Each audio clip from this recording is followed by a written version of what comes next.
Drage gledalke in gledalci, hoja v planine je priljubljeno slovensko opravilo. Vsako leto Slovenci na njih opravimo približno 2 milijona obiskov na nekje 2000 označenih poteh v dolžini nekje 20 000 kilometrov. Skozi občino Gorje in Pokljuko pa tudi vodi ena od planinskih poti na Triglav. V Gorjah se nahaja tudi Pokljuška soteska in Vintgar, zelo znane turistične točke. Zgodovino planinske publicistike na Slovenskem pa se že vrsto let intenzivno ukvarja Mojca Peternelj, ki je na to temo izdala že več knjig, ki so tudi edinstven vir informacij za vse ljubitelje gora. Mojca Peternelj je lektorica za nemški jezik na Filozofski fakulteti v Ljubljani. Nemščino poučuje na oddelku za zgodovino, kjer je tudi doktorirala z disertacijo z naslovom Nemški časopisi na Slovenskem v revolucionarnem letu 1848. Mojca je zelo osebno povezana z naravo, kar je tudi razvidno iz njenih monografij. Vse te tri monografije so tudi tu predstavljene, o katerih bo danes tudi govora. Tako je denimo v svoji monografiji Knjiga za gorohodce, to je ta prva knjiga tukaj, vzela pod drobnogled zaključni del 19. stoletja, nekje do začetka Prve svetovne vojne. Gre za obdobje, ko so potekali procesi, sporedni procesi, ki so povečali ali popularizirali obisk slovenskih gora. Mojca, je tako?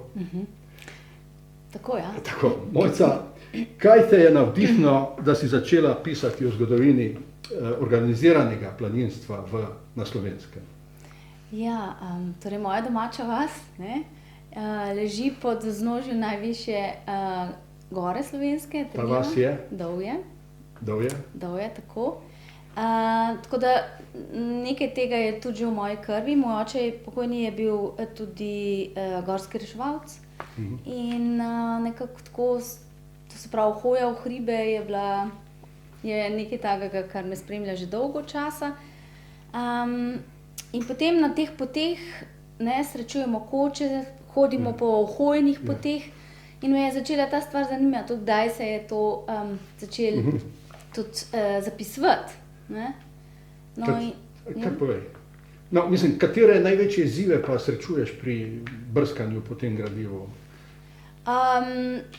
Torej pri branju, predvsem to se pravi gradiva zgodovinskih virov iz druge polovice 19. stoletja, mi seveda zelo koristi gotica, tiskana gotica. In tudi nekaj planinskih vodnikov je bilo tiskanih še v tiskani gotici.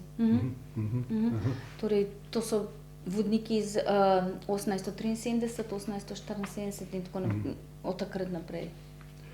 Veliko pozornosti iz teh svojih delih posveča slovenskim vodnikom.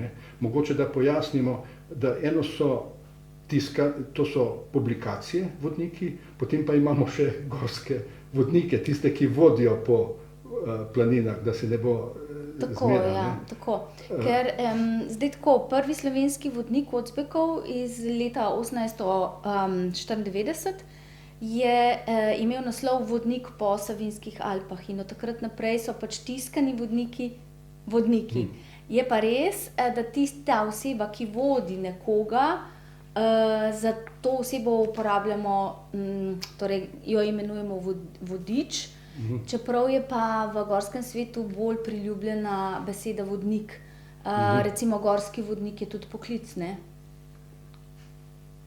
Tako, da se to ne meša, da to takoj pojasnimo. Tako, ja. Pa mogoče še nekaj, večkrat bom verjetno rekla vzpeti svet, a ne? To je zdaj pač sodobna oznaka nasprotje ravninskemu svetu, a ne? Se pravi, to je, recimo, gorski svet je speti svet, po novem. Speti svet, ja, tako. Nasprotje ravninskemu svetu.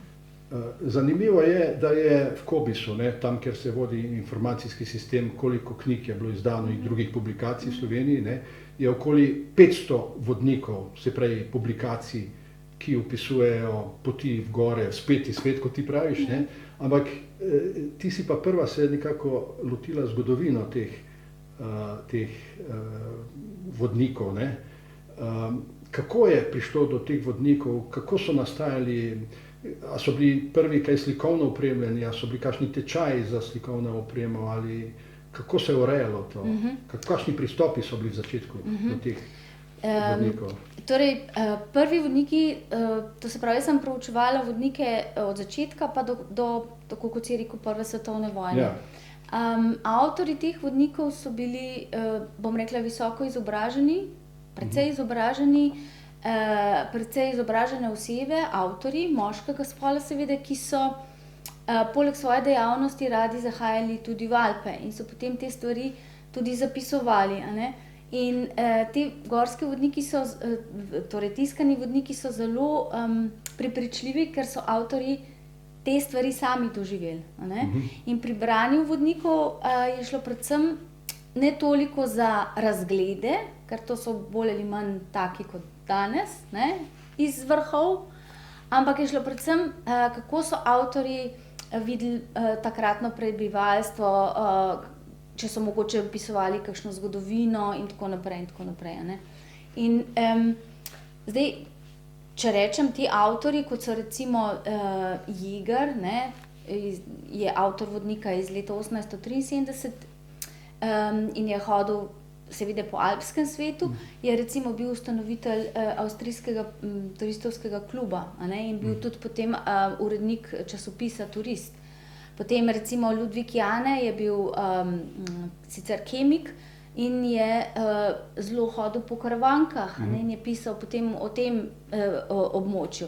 Ali pa recimo baron Jabornek, botanik, zelo znan, tudi je napisal vodnik in je tudi ta karavanški del predvsem opisoval, a ne. Seveda Radića ne smemo... Ja, njega si posebej omenila, zakaj? Peter Radić, ja, tako, on je bil torej zgodovinar, ne, časnikar, urejal je recimo Agramer Zeitung, torej zagrebški časopis. On je bil zelo poseben, mislim, bom rekla poseben, no, torej na vabilo hotelirja, blejskega hotelirja Malnarja, je odšel na Bled in bil tam nekaj časa pri njem nastanjen tudi. In Malnar ga je vodil potem po Bledu oziroma na okoliška območja, tudi na Pokljuko sta šla in tako naprej. In je potem na podlagi tega nastal tudi vodnik prav Bled, kot, zdaj če prevedem na hitro, a ne, Bled kot izhodišče za bližnjo in daljno okolico, a ne. Peter Radić je zelo, pa to ni bil edini vodnik, no, ki ga je on napisal. Peter Radić, to je bil iz leta 1879, potem je napisal še nekaj vodnikov po Alpah, ravno tako Radić, ne. Prvi slovenski vodnik, kot rečeno, je Kocbekov iz leta 1894, a ne, po Savinjskih Alpah, tako, ne.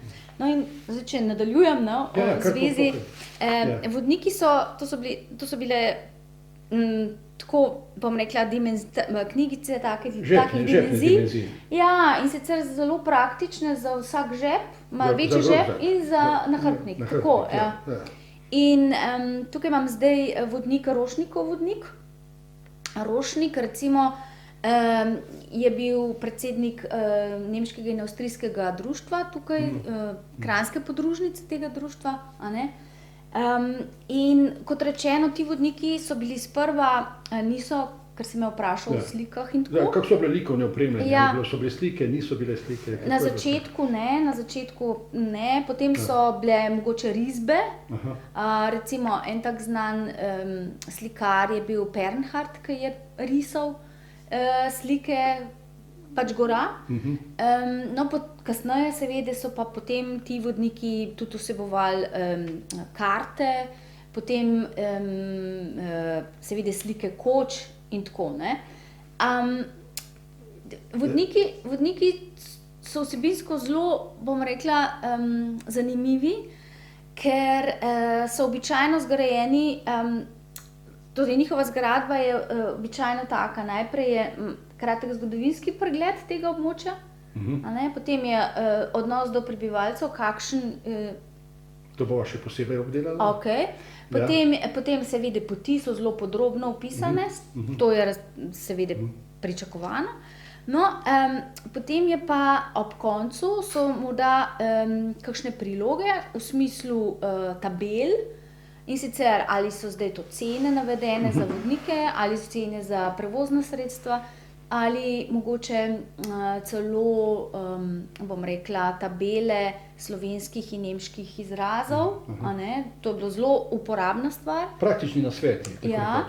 In za zgodovinarja zelo pomembni na koncu bili tudi oglasi. A ne? In ker ni šlo samo za oglase koč, kakšne so bile, in na podlagi teh oglasov potem lahko marsikaj je razvidno od tega, da so bile koče tudi za ženske sobe, to se pravi, so imele koče ženske sobe, a ne moške sobe, to pomeni, da so ženske vedno bolj prodirale v...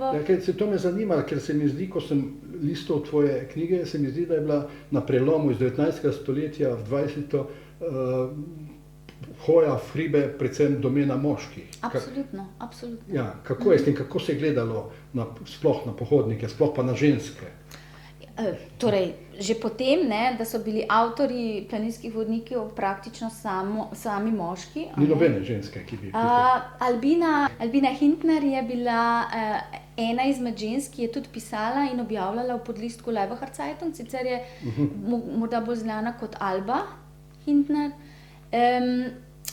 In v članstvu planinskih društev se da opazovati ob koncu, torej na prelomu iz 19. v 20. stoletje tudi vedno več žensk, tudi kot članic. Sicer je bila pa to v začetku izrazito moška domena. In tudi recimo avtorji vodnikov uporabljajo vedno tudi zaimke v nemščini, njegov. Nikoli ni ženski tako. No, ampak kako je takratna, recimo temu malomeščanska družba gledala nasploh na hojo v gore in pač šli so v hribe, kako se je to sprejemalo ali ne sprejemalo? Še posebej, če so šle ženske v hribe, me zanima. Nasploh je bila hoja v hribe domena meščanstva. Prvič, ker je bilo za to potrebno imeti čas. Preprosto kmečko prebivalstvo zato ni imelo časa, ker je v boju za vsakdanje preživetje pač delalo na polju. Po drugi strani je bilo pa treba imeti tudi denarna sredstva, kajti sama oprema je bila draga, in potem tudi, če so najemali vodnika, ki jih je vodil, ravno tako. Tako da je bila to, pravzaprav so bili večinski obiskovalci vzpetega sveta v tistem času, bom rekla, tujci, to se pravi Nemci, meščani, in ne toliko, bom rekla, večinsko prebivalstvo takratnega slovenskega območja. In seveda se je na te ljudi gledali, bom rekla, zelo, tako so bili malo posebni, niso prav to sprejemali v taki meri kot danes, danes je to pač vse samoumevno. Tako. To je bilo, ali bi mogoče lahko rekli, da je bilo to nekaj nebodiga treba ali nekaj... Ja, to je bilo seveda, za preprosto kmečko prebivalstvo je bilo to absolutno ena stvar, ki je bila nepotrebna in pač ni spadala njihov koncept. Ampak ti vodniki so izhajali tudi v obdobju zaostrenih, bi rekel, nacionalnih razmer takrat na slovenskem prostoru. Čeprav so bili nepolitične besedila, se je tudi ta zadeva kazala v teh vodnikih. Se pravi, kako se je kazala ta boj za gore, za obraz slovenskih gora v teh vodnikih. Ker kakšne so bile te napetosti med Slovenci pa Nemci takrat? Ja, torej dejansko takratni gorohodci, ker turisti še to, turisti so bili imenovani po nemško, pogorski turi, die Tour, turisti, recimo Valentin Stanič je bil veleturist, imenovan v virih. To je bilo to izrazoslovje. To je izrazoslovje, tako. Skratka, kar zadeva nacionalizma, seveda takratni gorohodci teh razprtij niso mogli pustiti ob vznožju gora in so jo nesli s seboj, Ampak v tiskanih gorskih vodnikih ta nasprotja niso prišla toliko do izraza. Ne? Ker so nekako vseeno želeli pomirjati. Recimo Rošnik kot predsednik Kranjske podružnice Nemškega in Avstrijskega društva je ves čas, nasploh je to društvo, ne, čeprav je bilo nemško in avstrijsko, ves čas sledilo temeljnemu cilju, zaradi katerega je nastalo. To se pravi, približati speti svet čim širši množici ljudem. Ne? In nekako so se sicer morali postaviti potem izrazito na eno stran do prve svetovne vojne, ampak do tistega časa je vsaj po pregledu virov videti, da so vseeno bili nekako, da je bila alpska stvar v ospredju, ne pa toliko nacionalizem, no? Da so želeli pomirjati. Kaj pa je bilo, kaj je bil glavni kamen spotike, bi rekel? Seveda poti oziroma koče. Poti v smislu markiranja. Ne? Kdo bo markiral? Ja, seveda, ker nemško in avstrijsko planinsko društvo so prvi začeli markirati te poti. Ne? Ja. In potem z ustanovitvijo slovenskega planinskega društva so potem je prišlo do razprtije, ravno tako do koč. Kdo bo gradil kočo? Ja, oziroma zato so tudi gradili koče pač v bližini nemških koč, ne, pa potem kdo ima vstop v te koče in tako naprej. Omenila si že večkrat to nemško-avstrijsko planinsko društvo. Ne?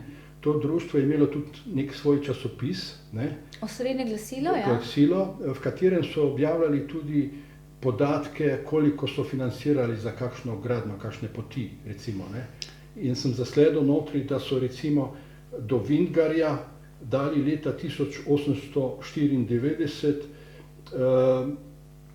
neka sredstva, nekaj, mislim, da 18 ali koliko kron, ne?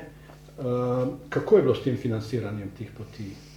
Ja, torej nemško in avstrijsko planinsko društvo, torej je bilo zgrajeno iz dveh delov, nemškega in avstrijskega, vse že sama beseda pove. V avstrijskem delu tega društva je bilo vse zelo centralizirano. In so podružnice morale v centralo tega društva pošiljati vedno vsa finančna poročila, vse člane, skratka, to je bilo zelo, bom rekla, zelo natančno so bile naloge podružnic določene. Ne?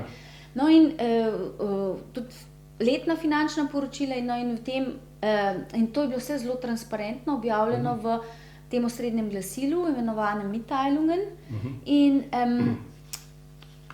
društvo se je financiralo, oziroma same podružnice so bile deloma financirane od centrale, deloma so jih pa financirale tudi, to se pravi, nemške oblasti v takratnem slovenskem območju. Poleg tega so pa dobili tudi to društvo, te podružnice so dobile potem tudi prostovoljne prispevke od pač različnih, običajno je bilo to nemških podjetnikov, ki so pač živeli tukaj, ki so delovali v takratnem slovenskem območju. Če smo že pri financiranju, ne, te vodniki, ki so pa vodili v hribe, ne, na vzpeti svet, kot pravimo zdaj, ne, so pa tudi dobili določeno plačilo. Ne. Kako je bilo, treba jih je bilo plačati, ne, kako je bilo s temi plačili, recimo? Ja, zdaj tako, če malo je treba iti nazaj, ne, dejstvo je bilo, da so v takratni to se pravi v vzpeti svet takratnega slovenskega prostora hodili gorohodci onkraj Karavank in so s seboj vozili vodnike. Ja. In potem je kranjska podružnica tega omenjenega nemškega in avstrijskega planinskega društva, vodstvo je ugotovilo, da to pač ne gre in so se začeli pogajati z vodniki, ki so že vodili neorganizirano pač gorohodce v vzpeti svet, da bo to stvar potrebno nekako zorganizirati, da bo treba vodnike izobraziti in da so to storili, se je bilo potrebno dogovoriti najprej z bohinjskimi vodniki, ker so vodniki imeli, društvo jim je ponudilo določeno tarifo, bohinjski vodniki se pa s tem niso strinjali. No, in ko je tako, ja. In ko je prišlo do uskladitve, so takoj organizirali planinski tečaj v Mojstrani 1894. To je bil prvi planinski tečaj, vodniški tečaj na Slovenskem. To je bil prvi vodniški tečaj na Slovenskem in šele potem je bilo to res tako transparentno, torej so bile tarife določene in tako naprej in tako naprej. In dejansko po tarifah, ki so bile tudi natisnjene v planinskih vodnikih, večkrat je bilo zapisano, ne, da se je bilo potrebno dogovoriti za tarife že v dolini, kar je včasih vodnik potem malo hotel izsiljevati, ko so hodili. Ne na nižje, ampak na višje. Ja, na višje, ja. Ampak skratka, no, tarife, tiste uradne tarife, ki so bile navedene, kažejo, da so lahko zelo olajšale življenje družini, vodniški družini. Kajti 12 4-urnih vodenj je bilo leta 1912, recimo, je znašala že minimalna mesečna mezda delavca. To je bilo nekako od 50 do 200 kron takratnih. A ne? In torej, če je vodnik 12 tur po 4 ure vodil, je bilo to že približno to kot najnižje. Ne? To je bilo lahko, to je pomenilo, ne, zdaj če sklepamo iz tega, je to lahko pomenilo, da je bil to lahko glavni vir dohodka neke družine ali pa dober postranski zaslužek. Ne, sem si prav zapisal iz ene od tvojih knjig, ne, da je cena vodenja iz Bohinja do Kredarice, to je približno 5 ur hoje, je bila 10 kron. Ja. Ne? Z Bleda čez Pokljuko na Triglav, se pravi čez sedanje občino Gorje, ne, in nazaj pa 18 kron. Ja. Ne, to je, se pravi, če si rekla, da je to... Od 50 do 200, ne? Ja, če je bilo, koliko si rekla, tih vodenj, ne, je bila to dobra mesečna plača, ne, lahko, ne. Ja. Recimo, kaj si dobil takrat za 18 kron, recimo, da si kupil koliko litrov mleka, ali ne vem, koliko je, se lahko primerjal? Mislim, da je bilo 16 helerjev, oziroma vinarjev je bilo liter mleka, ne. Aha. Ja. To so bili kar solidni zaslužki. To je bilo zelo, ja. Se pravi, ta financa, te finančno se je zelo poznalo na družinski proračun lahko, ne? Ja. In še to me zanima, ali je bil kak dogovor, da recimo, če je en vodil že 10-krat, eden pa 2-krat, da je potem tisti ni več vodil, ampak je drugi vodil. Mislim, kako je bilo to socialno rešeno, da niso samo eni vodili, rivalstvo, da ni bilo, da so se grebli, ne, ali so bili dogovorjeni, gremo enakopravno, to me zanima. Poznam primer iz Mojstrane. Ja. Zdaj, zakaj je bila Mojstrana center teh vodnikov? Ne? Zakaj? Zaradi tega, ker je torej pred organizacijo tega vodniškega tečaja v Mojstrani, je bilo v tem območju največ vodnikov, ki so že tako vodili. V Mojstrani, ne? Tako Mojstrane Dovje, ja. In zdaj je vprašanje,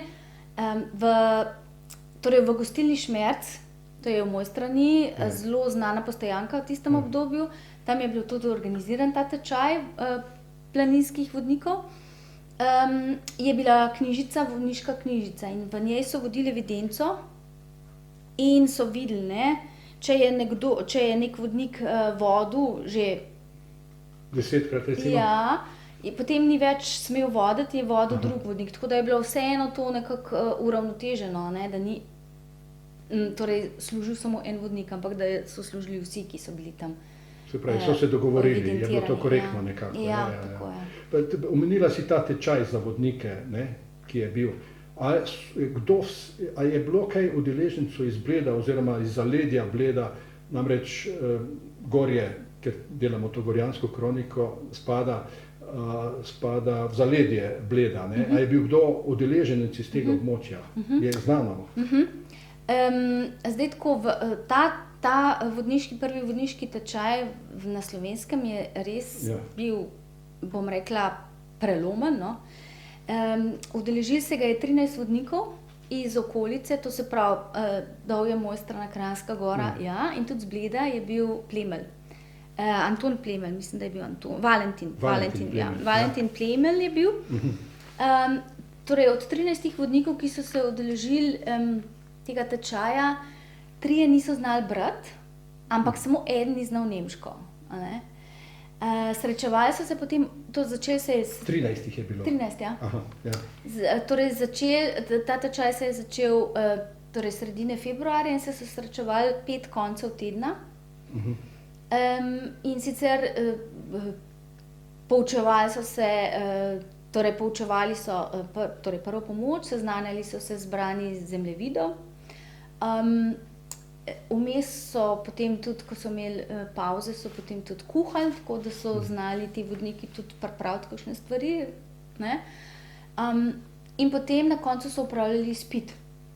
Izpit je potekal pa potem pred komisijo. Predsednik komisije je bil Pace, to je bil pa predsednik torej obalne podružnice tega nemškega in avstrijskega planinskega društva. In potem so se naslednji dan po izpitu odpravili v Ljubljano. Tam so jih, o tem priča tudi Laibacher Zeitung, in tam so jih slovesno sprejeli na železniški postaji. To ni bilo kar tako. Absolutno ne, absolutno ne. O tem je kar precej dolg sestavek. Potem so novopečenim vodnikom pokazali mesto, jih odpeljali v Švicarijo, ki je bila okrašena alpsko, vse v alpskem stilu. Tam je bil potem banket. Tivoli, ja. Ja, tam je bil potem banket. Vodniki so dobili potem priznanje in pa cepin, vrvi, pa še druge stvari. In potem so jih pospremili na postajo, na železniško postajo in potem so šli vodniki domov. To ni bilo kar tako. Ja, res je to, ja. Res je to, tako da, ja. Kako so pa pisci takratnih vodnikov gledali na domačine oziroma kako so jih opisovali? So kakšni podatki? Ja, to je bilo... To je posebna zgodba. To je res posebna zgodba, ja. Torej, tako bom rekla, v karavanškem delu so pisci bili zelo pozitivni do meščanov, torej do domačinov, tako. Ja. In sicer so jih, bom rekla, torej bralce onkraj karavank so pomirjali, da jezik ni ovira, da večina tako ali tako zna nemško. To je praktično opaziti v vseh vodnikih. Recimo za Dovje in Mojstrano pišejo, da so prebivalci zelo pošteni, čisti, močni, da govorijo nemško z enim takim avstrijskim naglasom, kar je pa logično, ker je bila tako imenovana menja. To pomeni, da so avstrijski otroci so prišli k našim, slovenskim na domačije in slovenski so odhajali tja onkraj karavan, ki so tam v avstrijskih. Tako. To je bila tako imenovana menja, ki jo je tudi Lavtižar v svojih spominih omenjal. Za prebivalce Bleda so napisali, da so tako kot običajni prebivalci zdraviliških krajev. Ni bilo nikoli nič posebnega napisanega, za Trento... In za okolico, za ledje. Tako, ja. Tam tudi gorje spada, ja. Ja, za Trento so napisali, da so zelo revni ljudje tam, da se ukvarjajo predvsem z lovom, ko pa so to, ker so, vemo, Trentarji so bili divji lovci, in so, potem ko so zaostrili,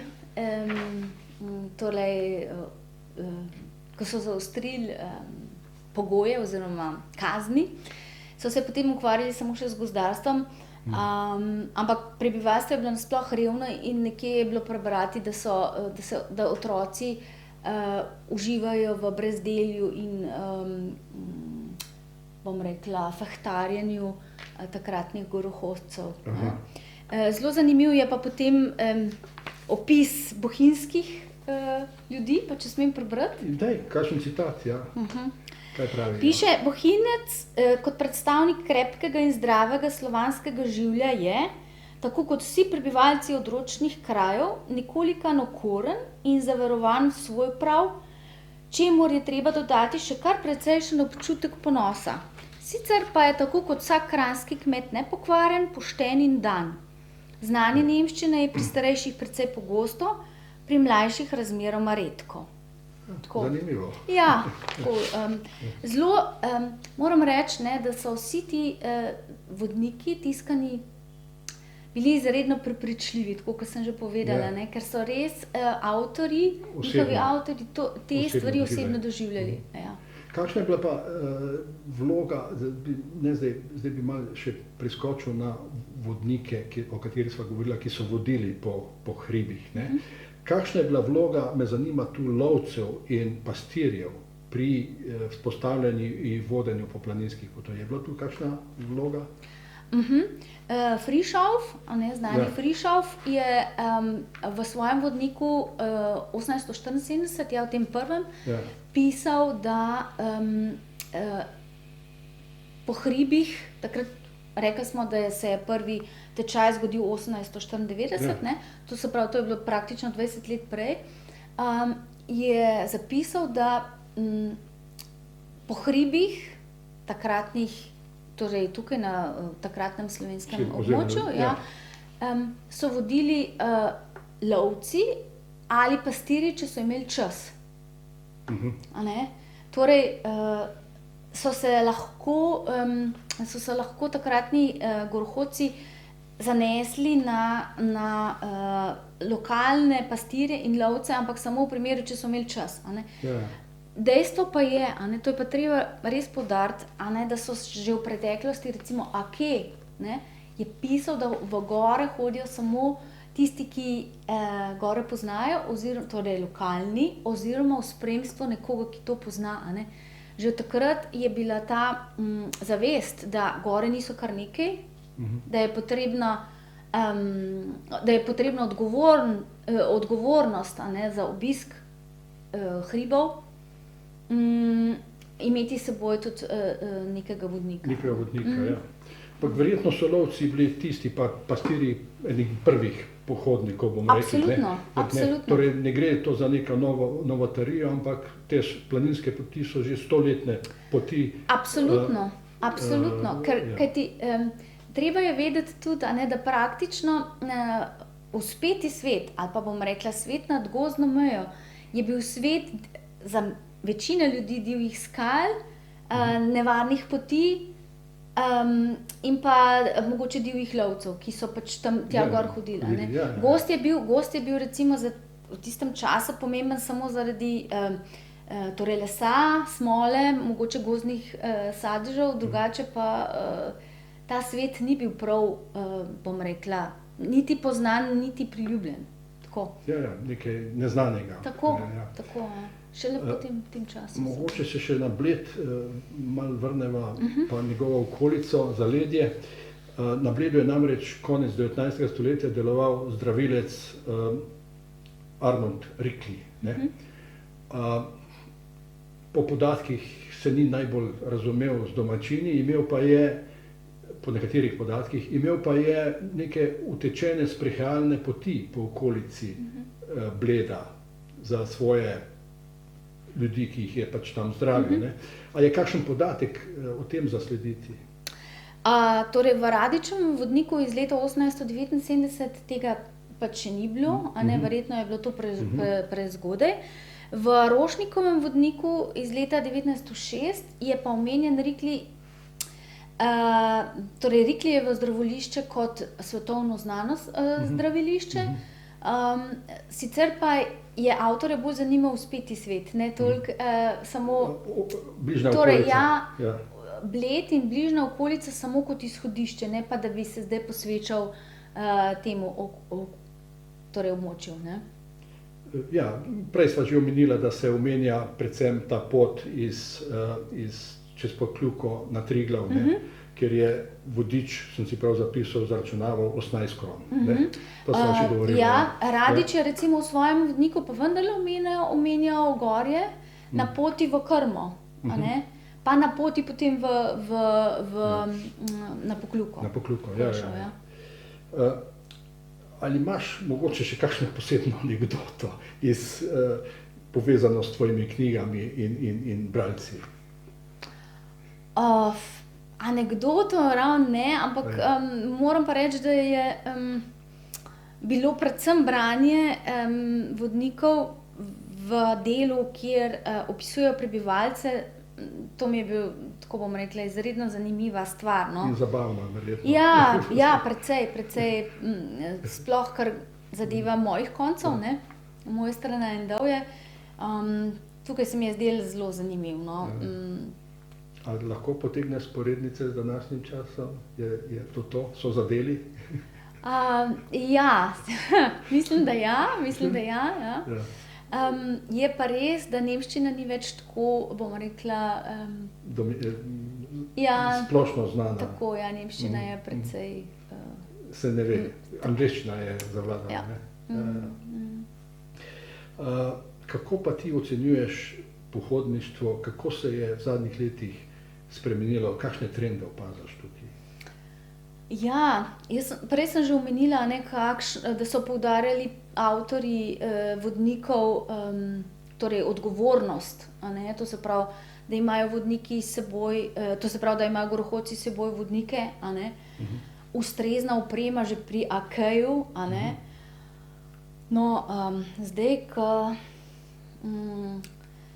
obiskujem ta vzpeti svet, moram reči, da sem zelo presenečena nad opremo marsikaterega sodobnega gorohodca. V kakšnem smislu? Bom rekla v slabšem smislu. Popolnoma v popolnoma neprimerni obutvi, ker se mi zdi ključna. Da ne govorim potem še o nahrbtniku, ki je napol prazen ali pa ga sploh ni. Skratka, to se mi zdi res neodgovorno. No? Res neodgovorno. Kljub pozivom na mnogih mestih.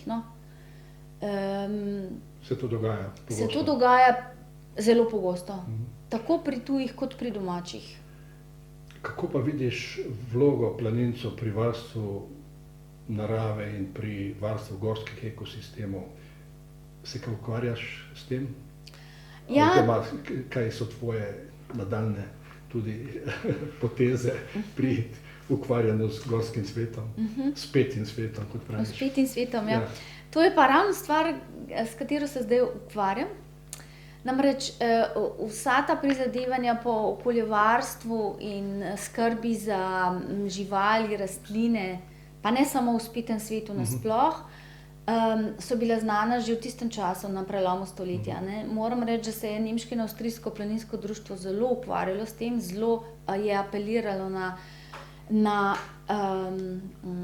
prebivalce, naj ne trgajo rastlin s koreninami. Zelo veliko je tudi v takratnem časopisju opozoril v tej smeri in nenazadnje se je v to tudi vključila država, ko je ob koncu 19. stoletja zaščitila Planiko, recimo, pa ne samo Planiko. Skratka, takratno časopisje daje vtis,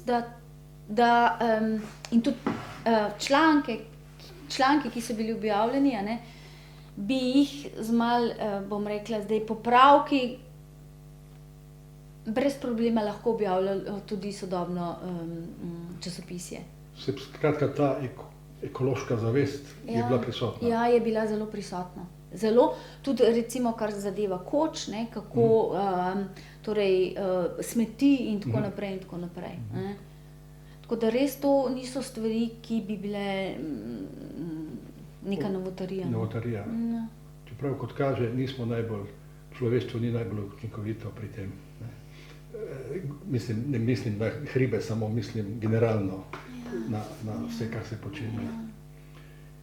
Ja, Mojca, najlepša hvala za ta pogovor. Ja, hvala za vprašanje.